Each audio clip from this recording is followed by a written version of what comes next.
तो सबसे बड़ा जो दुख हुआ वो ये हुआ था कि जो मेरे छोटे बच्चे थे उनको जो आज 10th में या +2 में होना चाहिए था, वो आज की तारीख में LKG और UKG में मैंने भी उनका दाखिला दिलवाया है। वो बिल्कुल अनपढ़ रह गए हैं और मैं उनको सही से पहचान भी नहीं पाया था।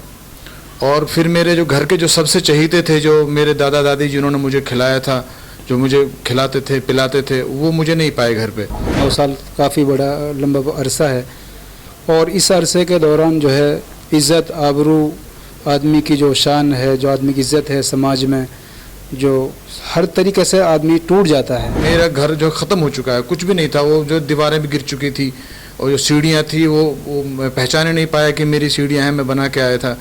माली एतबार से, समाजी एतबार से, हर एतबार से जो है हम सब कुछ खो चुके हैं इस केस की वजह से, झूठे इल्ज़ाम की वजह से। ये लोग हमारे हीरोज़ हैं, इनके ऊपर हमला क्यों हुआ? ये तो बेगुनाह है, ये साबित हो गया। इनके ऊपर हमला हुआ मुस्लिम कम्युनिटी को बदनाम करने के लिए, इनके ऊपर ये हमला हुआ मेवात को बदनाम करने के लिए। प्रेस और मीडिया के लोग थे, उनकी ज़ाती प्रॉपर्टीज़ में से बुलडोज़र तो नहीं चलवा सकते, लेकिन उनकी ज़ाती प्रॉपर्टीज़ हम कोर्ट के माध्यम से हम उनकी जब्त कराएंगे और उनसे भी इनको कॉम्पनसेशन दिलवाएंगे। वो सभी मीडिया के, जो मेन स्ट्रीम मीडिया की, क्रिमिनल मीडिया जिसे मैं कहता हूँ, वो होशियार रहें। मैं ढूंढ के एक उस मीडिया के व्यक्ति को ढूंढूंगा।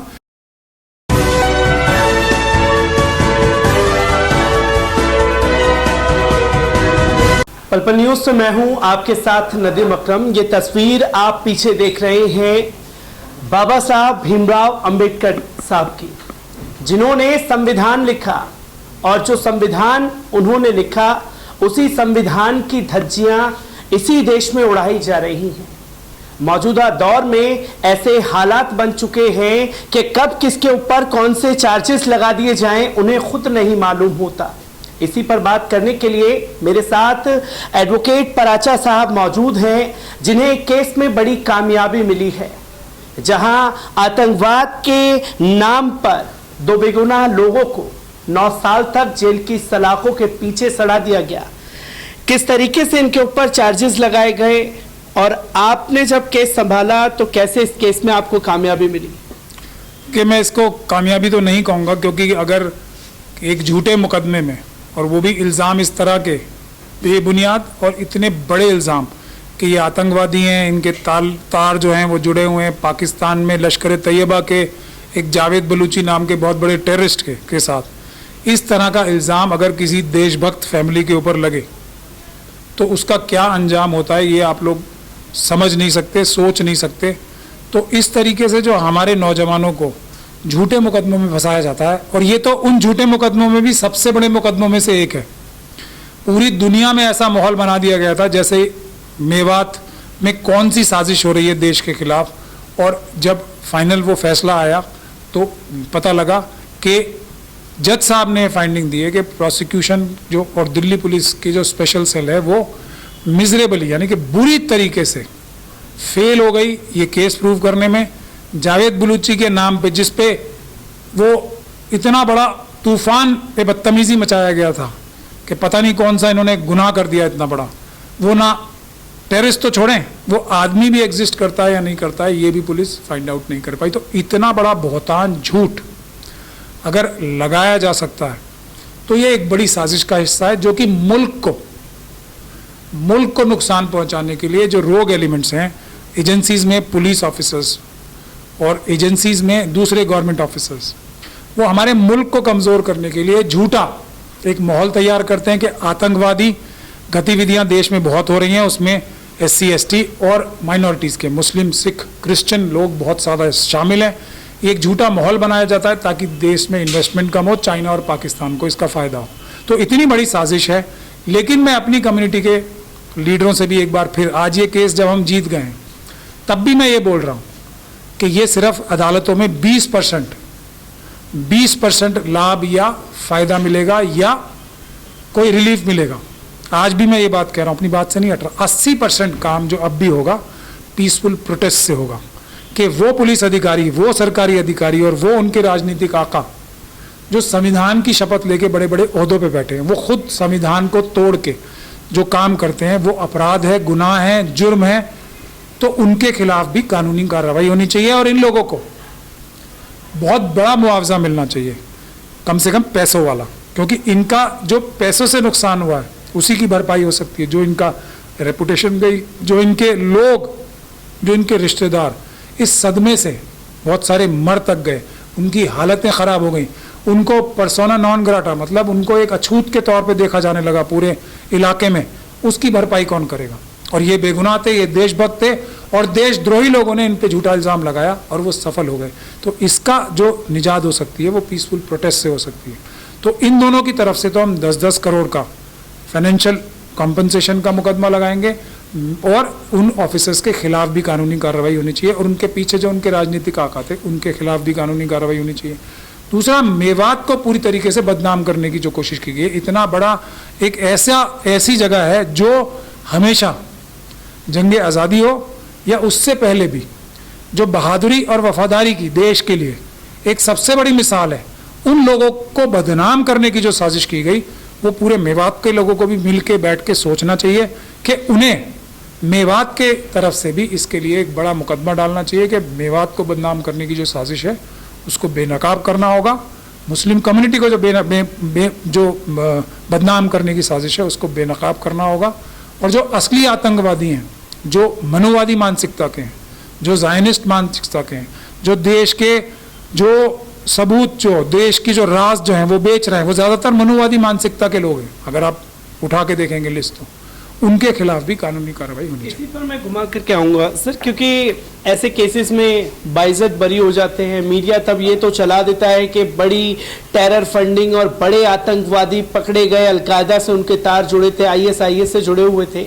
इस केसेस में लगातार देखा है कि मुआवजे की मांग कर ली जाती है, पर कितने अपराधियों को जो लोग जेल की सलाखों के पीछे डालते हैं झूठे आरोप लगा करके, कितनों को सजा हो पाई है और कितनों को आप दिला पाएंगे? ऐसे में क्या इनके आरोपी जो असली मुस्लिम हैं वो जेल की सलाखों के पीछे जाएंगे? उसकी कोशिश ही कहाँ होती है? इसी बात का तो बाकी सब लोगों से इख्तिलाफ चलता है हमारा। अब मैं अभी भी आपको बोल रहा हूँ, दूसरा 20% काम अभी हुआ है, 80% काम वही है कि मैं इनको 10-10 करोड़ रुपए दिलवाऊं कानून की मदद से, संविधान की मदद से, और उन पुलिस अधिकारियों को जेल भिजवाऊं जिन्होंने इतना बड़ा गुनाह इन लोगों के खिलाफ ही नहीं, इनके मेवात के खिलाफ ही नहीं, इनकी कम्युनिटी, मुस्लिम कम्युनिटी के खिलाफ ही नहीं, बल्कि पूरे देश के खिलाफ किया है। और इसमें वो शामिल हैं, क्रिमिनल मीडिया जो है ना, जिसे मैं कहता हूँ मेन स्ट्रीम, वो इसमें क्रिमिनल कॉन्स्पिरेसी में शामिल है देश के खिलाफ, कि वो जो झूठी बातें उस वक्त पुलिस फैलाती है, अगर आप लोग रिसर्च करोगे तो इनके ऊपर ऐसा दुनिया में कौन सा इल्ज़ाम नहीं था। ये टॉप 10 न्यूज़ में वर्ल्ड की बना दिया था इस क्रिमिनल मीडिया ने हमारी। आज जब बरी हुए में करीब इनको 20-25 दिन हो गए हैं, किसी एक मीडिया ने बताया कि जज साहब ने ये कहा है कि सारा मुकदमा झूठा था, किसी एक क्रिमिनल मीडिया ने ये बताया कि इनको झूठा फंसाया गया था, किसी एक क्रिमिनल मीडिया ने बताया कि LET से इनके संबंध होना तो दूर की बात है, लश्कर तैयबा से। जिस आदमी का नाम लेके इल्ज़ाम लगाया जा रहा था जावेद बलूची का, उसके 3 नाम पुलिस को बताने पड़े कि वो जावेद बलूची नहीं है, जावेद चौधरी है, जावेद वटायच है। ये कौन कर रहा है? जो हमारे देश की एक प्रीमियर इन्वेस्टिगेटिंग एजेंसी है, स्पेशल सेल।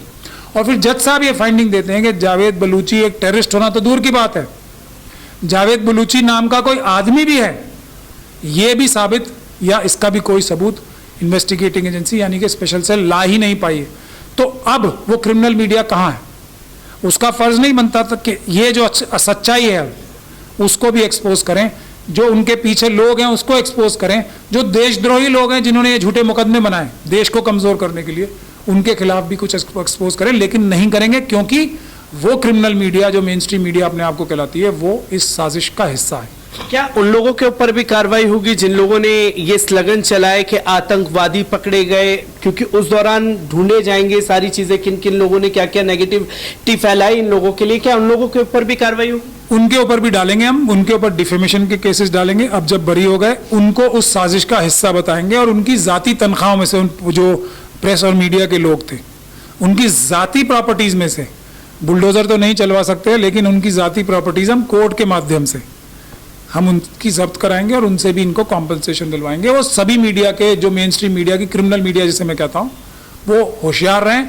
मैं ढूंढ के एक उस मीडिया के व्यक्ति को ढूंढूंगा जिसने इस तरह की नेगेटिव न्यूज़ इन लोगों के खिलाफ चलाई थी, झूठी, बेबुनियाद, जिसकी कोई सबूत नहीं थे उस वक्त की चार्जशीट में भी। तो उनको भी ढूंढ के निकाला जाएगा और भारत का संविधान सबसे ऊपर है, वो क्रिमिनल मीडिया के लोग भी बख्शे नहीं जाएंगे, उनके खिलाफ भी पूरी कानूनी कार्रवाई की जाएगी।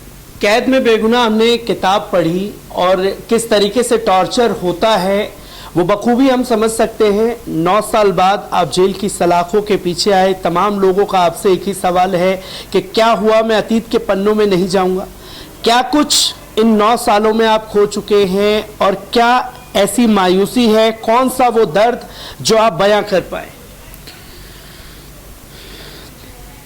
इसके लिए तो अल्फाज तो खैर नहीं हैं, क्योंकि बहुत बड़ा वक्त हो जाता है। 9 साल काफ़ी बड़ा लंबा अरसा है, और इस अरसे के दौरान जो है इज़्ज़त आबरू, आदमी की जो शान है, जो आदमी की इज़्ज़त है समाज में, जो हर तरीके से आदमी टूट जाता है। क्योंकि जब आप मुझे पास नहीं बिठाएंगे और मुझे कोई भी अपना जो है नहीं समझेगा, तो फिर आदमी कहाँ जाएगा, किस हालात से गुजरेगा और उसके ऊपर क्या गुजरेगी, तो वही समझ सकता है। माली एतबार से, समाजी एतबार से, हर एतबार से जो है हम सब कुछ खो चुके हैं इस केस की वजह से, झूठे इल्ज़ाम की वजह से। और अब हम जो है कोर्ट की तरफ से बाइज़्ज़त बरी हैं, तो हम यही कहेंगे कि जो इसमें गुनहगार है, क्योंकि हम तो गुनहगार नहीं हैं, लेकिन जो इसमें गुनहगार है उनको सज़ा ज़रूर मिले। कि ये लोग पूरी मुस्लिम कम्युनिटी को, पूरे मेवात के लोगों को, इन दोनों को और इन जैसे लोगों को देख लेना चाहिए कि ये लोग हमारे हीरोज़ हैं।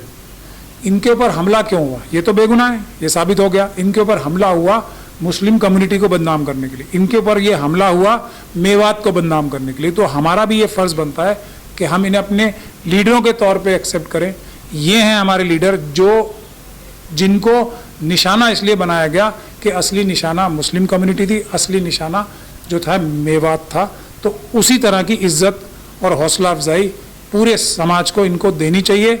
ये भी मैं गुजारिश करना चाहूँगा सर। इसी के साथ मैं आपसे जानना चाहूँगा कि बेकसूर थे आप, आपको गुनहगार बता दिया गया। क्या कुछ बीते 9 सालों में खो चुके हैं? कोई ऐसी बात जहन में आती होगी जब आप गए होंगे गांव में, पास पड़ोस में, तो आपके साथ कोई बैठता होगा, वो दुनिया से रुखसत हो चुके हैं। क्या चीज़ें दिमाग में इस टाइम महसूस आती हैं कि आप कसूरवार नहीं थे पर कसूरवार ठहरा दिए गए? सर, सबसे बड़ी दुख ये होता है कि जब मैं यहाँ से निकल कर जो है घर पे गया, तो सबसे बड़ा जो दुख हुआ वो ये हुआ था कि जो मेरे छोटे बच्चे थे, उनको जो आज 10th में या +2 में होना चाहिए था, वो आज की तारीख में LKG और UKG में मैंने भी उनका दाखिला दिलवाया है। वो बिल्कुल अनपढ़ रह गए हैं और मैं उनको सही से पहचान भी नहीं पाया था। और फिर मेरे जो घर के जो सबसे चहीते थे, जो मेरे दादा दादी जिन्होंने मुझे खिलाया था, जो मुझे खिलाते थे पिलाते थे, वो मुझे नहीं पाए घर पे। ये तो मेरा जो है ये दुख था।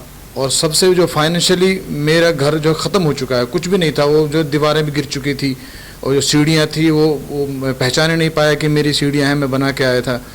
तो इस तरह की बहुत सारी चीज़ें हैं जो अल्फाज मेरे पास नहीं हैं और वक्त भी मेरे अभी आपके पास शायद नहीं है। नहीं, बहुत बड़ी लंबी कहानी है सर, बहुत बड़ी लंबी कहानी है। क्योंकि हमने अक्सर देखा है जब ऐसे केसेस में फंसा दिया जाता है, कुछ जाति सूचक, धर्म सूचक, कोई ऐसी गालियां या कोई ऐसा टॉर्चर किया जा रहा हो आपको उस समय? ये टॉर्चर तो सर एक नॉर्मली बात है, ये कोई नई बात नहीं है। पुलिस कस्टडी में इस तरह का टॉर्चर बहुत आम बात है। और अगर इस केस में पराचा साहब नहीं होते तो और भी बहुत सारे टॉर्चर चलते रहते, जेल के अंदर भी टॉर्चर चलते रहते। लेकिन पराचा साहब एक ऐसे लॉयर हैं, शायद ईमानदार और लॉयर भी हो सकते हैं, लेकिन पराचा साहब जो मुस्तकिल मिजाजी के साथ में, एजेंसियों के साथ में जो खड़े रहते हैं, उनसे जो है डरते नहीं हैं। तो ये सबसे बड़ी क्वालिटी है पराचा साहब के अंदर, और ये और लॉयर के अंदर नहीं है। तो मैं भाई ये कहूँगा कि पराचा साहब ने इस केस के अंदर बहुत बड़ी मेहनत की है, जिसकी वजह से जो है हम बाहर आ पाए हैं और बहुत सारे टॉर्चर से बच पाए हैं। जो हो चुका था, जब पराचा साहब हमारे लॉयर नहीं थे, उस वक्त हमारे जो लॉयर थे उन्होंने कभी जो है रोक टोक नहीं की और न कभी एजेंसियों को मना किया कि भाई आप इनका बराबर जो है कस्टडी PC क्यों बढ़वा रहे हैं। तो वो उनकी सपोर्ट करते रहे। तो अगर पराचा साहब इस केस के अंदर लॉयर नहीं होते, शायद इस केस की शक्ल कुछ और होती। पराचा साहब नहीं होते तो इस केस की शक्ल कुछ और होती। पराचा साहब, मैं आपसे एक आखिरी सवाल लेना चाहूँगा और जानना चाहूँगा, जब आपने इस केस को अपने हैंडओवर लिया, ऐसी क्या क्या गलतियां थी उन केसेस में जो तमाम ऐसे बेगुनाह जो जेल की सलाखों के पीछे डाल दिए जाते हैं, उन्हें आगे वो रीड करें, कभी इस इंटरव्यू को सुने तो वो उन्हें भी कामयाबी मिल सके, जो पॉइंट आपने जुटाए हो? इसमें देखिए, जो लोग पकड़े जाते हैं उनको तो मैं एक ही सलाह दे सकता हूँ कि किसी भी हालत में किसी भी कीमत पे पुलिस जो लॉयर इंट्रोड्यूस करे, एक गांठ बांध ले, उसको तो नहीं करना चाहिए, दुनिया में किसी भी लॉयर को कर ले। और जो लोग आपको झूठा फंसा रहे हैं उनकी किसी भी बात पे भरोसा नहीं करना चाहिए, क्योंकि वो लोग तो देश के संविधान और देश के कानून से गद्दारी करके झूठ बोल रहे हैं आपके सामने, तो वो आप लोगों से क्या सच बोलेंगे? वो तो देश के साथ द्रोह कर रहे हैं, देश के साथ धोखा कर रहे हैं। तो उनकी किसी भी बात पे भरोसा नहीं करना है। और कोई भी व्यक्ति ये कहे आपको कि जज साहब से बात कर लेंगे हम, पुलिस के वाले लोग ये बोलते हैं कि हम जज साहब से बात करके आपकी सज़ा कम करवा देंगे, बिल्कुल भी बात पे भरोसा नहीं करना चाहिए। ये सब झूठ बोलते हैं पुलिस वाले कि हम जज साहब से बात करके आपकी सज़ा कम करा देंगे। आप अगर अपना गिल्टी मान लोगे, अपने आप को गुनहगार मान लोगे, तो हम जज साहब से बात करके आपकी सज़ा कम करा देंगे। ये सरासर झूठ होता है, इस पर बिल्कुल भी भरोसा मत करें। और किसी भी बात पे जो है लोगों की, अब इसके बाद लोगों की जिम्मेदारी है, तंजीमों की जिम्मेदारी है। तंजीमें तो इसमें बहुत ही नेगेटिव रोल है, तो तंजीमों को तो भूल ही जाना चाहिए। जो लोग भी तंजीमों को, हमारी तंजीमों को पैसे देते हैं इन लोगों की मदद करने के लिए, उनसे मेरी गुजारिश है कि ऐसे लोगों को आइडेंटिफाई करें, डायरेक्टली उनको पैसे दें, डायरेक्टली उनको मदद करें। नहीं तो आपका पैसा, आपकी जो मिशन है ना, जिस सोच से आपकी इनकी मदद करना चाहते हैं, उसके उल्टा ही खिलाफ इस्तेमाल होता है। वो वकील जो कि ये तंजीमें करती हैं, जो वकील इंट्रोड्यूस होते हैं पुलिस द्वारा, वो इनका नुकसान ही करते हैं। तो ये 2-3 बातें हैं। ज़्यादातर जिम्मेदारी कम्युनिटी की है कि ऐसे बेगुनाह लोगों को मदद करें, लेकिन डायरेक्टली करें। इनडायरेक्टली करेंगे तो इन तक मदद नहीं पहुंचती, बल्कि आप उस पैसे से इनका नुकसान ही करोगे। एक बात। दूसरी बात ये कि अब टाइम है, जब ये बेगुनाह साबित हो गए, तो इनके साथ खड़े रह के इनको अपना लीडर माने, इनको अपना कायद माने। इनकी कोई गुनाह नहीं था, ये साबित हो चुका है। इनके ऊपर हमला हुआ क्योंकि कम्युनिटी को बदनाम करना था। तो उसी तरह की इज्जत इनको पूरे मेवात में भी मिलनी चाहिए, उसी तरह की इज्जत इनको पूरी कम्युनिटी में मिलनी चाहिए। ये मेरी गुजारिश है सबसे। मैं सर ये कहना चाहूँगा कि इसमें मिस्टर महमूद पराचा साहब ने जितनी ज़्यादा मतलब बहुत मेहनत की, इसमें तकरीबन 6 साल करीब ये कोर्ट में एक पाँव पे खड़े रहे, यानी सेशन कोर्ट से लेकर और सुप्रीम कोर्ट और हाई कोर्ट तक। इस जो है बहुत ज़्यादा सर ने कोशिश की है, और हमारी जो है हम इनका एहसान अदा नहीं कर सकते। और बगैर पैसे के मेहनत की है, यानी एक पैसा हमसे इन 6 सालों में इन्होंने, सर ने और सर के किसी भी जो है लॉयर ने हमसे नहीं मांगा, और ना ही हम दे सकते हैं, क्योंकि हमारी स्थिति तो थी नहीं पैसा। हम तो अपनी ज़मीन अगर बेच देता तो सर की कीमत फीस नहीं अदा कर सकते। तो सर का बहुत एहसान है। और सर ने जो है हमें हिम्मत दिलाई, क्योंकि 6 साल तक तकरीबन पुलिस ये कोशिश करती रही कि ये गलती कबूल कर लें, ये मान लें, ये जो है मुजरिम बन जाए, और हम जो है हमारा केस सेलेक्ट हो जाएगा और हमारे स्टार बढ़ जाएंगे। लेकिन सर ने हौसला दिया, और सर ने जो है हमें मजबूत किया, और सच्चाई और मजबूत इरादे की ही जीत हुई है। एडवोकेट महमूद पराचा साहब हमारे साथ मौजूद थे, और उनके साथ वो 2 बेगुनाह जिनको 9 साल पहले ये बताते हुए क्रिमिनल मीडिया ने आतंकवादी घोषित कर दिया था। आज पल पल न्यूज़ से जब वो 2 बेगुनाह मिले तो ये पता लगा कि वो बेकसूर हैं। बड़े बड़े अखबारात में, बड़े बड़े न्यूज़ चैनलों में हेडिंग इनकी तस्वीर के साथ चला दी गई, आतंकवादी हैं। और ना आज वो मीडिया नजर आ रहा है, और ना ही वो अखबार जो इन्हें आतंकवादी घोषित कर रहे थे ये बताने को तैयार हैं कि ये आज 9 साल बाद बेगुनाह वापस अपने घर लौटे हैं।